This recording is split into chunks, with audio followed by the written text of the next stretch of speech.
देखो ये रहा किशनगंज।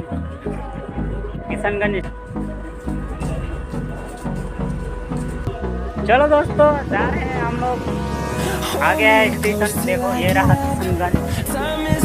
किशनगंज स्टेशन जा रहे हैं हम लोग। दुआओं में याद रखना, फिर मिलेंगे तो 2 साल के बाद या 1 साल के बाद चलते हैं। तो भाई जा रहे हैं, आने से पहले कॉल करना, ठीक है?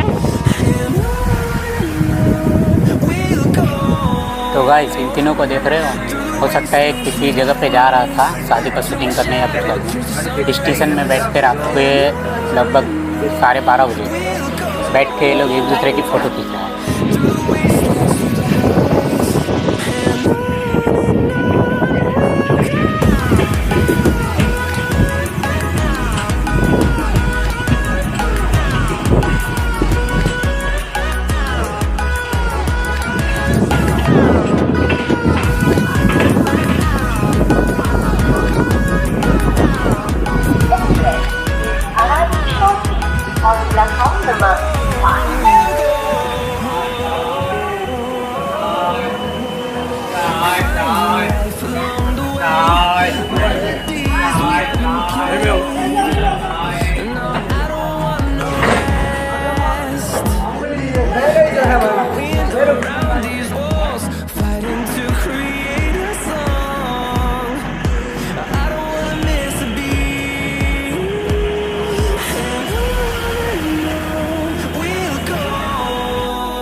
फिर भी आ गया।